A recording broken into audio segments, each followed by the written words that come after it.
तीन सेनाओं के उपयोग में आने वाले प्रीडेटर ड्रोन खरीद रही है। कई भारतीय कंपनियां पूरी तरह से स्वदेशी ड्रोन बनाने में भी लगी है।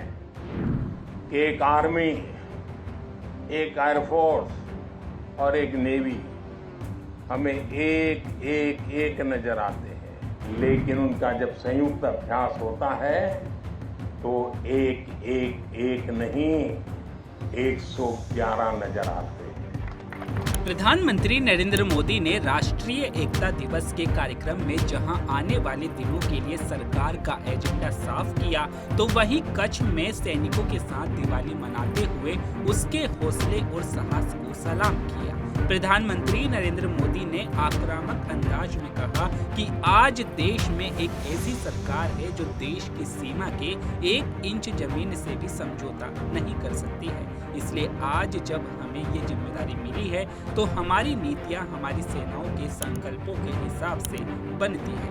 वहीं पीएम मोदी ने कहा कि देश जब आपको देखता है तो उसे सुरक्षा और शांति की गारंटी दिखाई देती है। दुनिया जब आपको देखती है तो उसे भारत की ताकत दिखाई देती है, और दुश्मन जब आपको देखता है तो उसे बुरे मंसूबों का अंत दिखाई देता है। जब आप जोश में दहाड़ते हैं तो आतंक के आका कांप जाते हैं। वहीं पीएम मोदी ने आगे क्या कुछ कहा, देखिए वीडियो। आज जब न्यू एज वॉरफेयर की बात होती है तो ड्रोन टेक्नोलॉजी उसका एक अहम टूल बन गई है। हम देख रहे हैं युद्ध में शामिल देश आज ड्रोन टेक्नोलॉजी का जमकर इस्तेमाल कर रहे हैं। ड्रोन से निगरानी हो रही है, ड्रोन से खुफिया जानकारी जुटाई जा रही है। किसी व्यक्ति या जगह की पहचान करने में ड्रोन का उपयोग हो रहा है। ड्रोन सामान पहुंचाने में मदद कर रहे हैं। ड्रोन का इस्तेमाल हथियार के रूप में भी हो रहा है। इतना ही नहीं, ड्रोन पारंपरिक एयर डिफेंस के लिए भी चुनौती बनकर के उभर रहा है।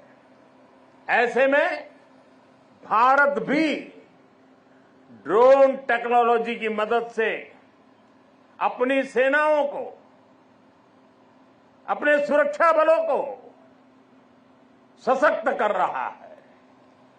सरकार आज तीन सेनाओं के उपयोग में आने वाले प्रीडेटर ड्रोन खरीद रही है।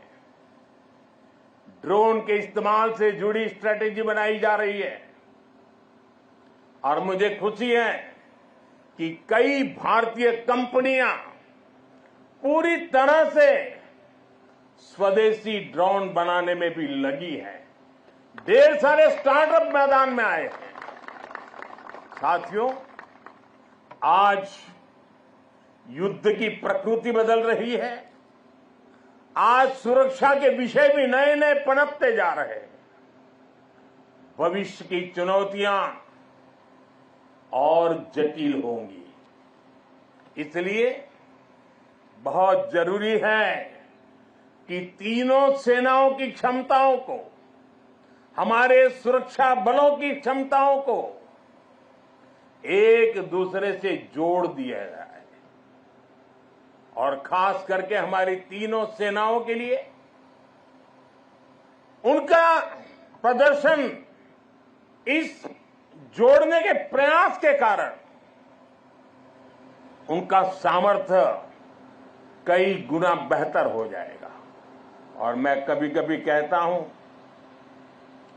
कि एक आर्मी, एक एयरफोर्स और एक नेवी हमें एक नजर आते हैं, लेकिन उनका जब संयुक्त अभ्यास होता है तो एक नहीं 111 नजर आते हैं।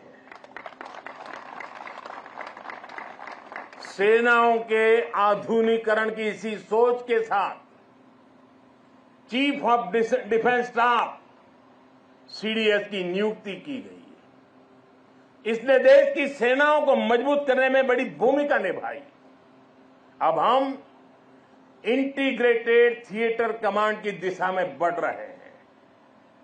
इंटीग्रेटेड थिएटर कमांड के लिए एक ऐसा मैकेनिज्म तैयार कर लिया गया है जिससे सेना के तीनों अंगों के बीच और बेहतर तालमेल होगा।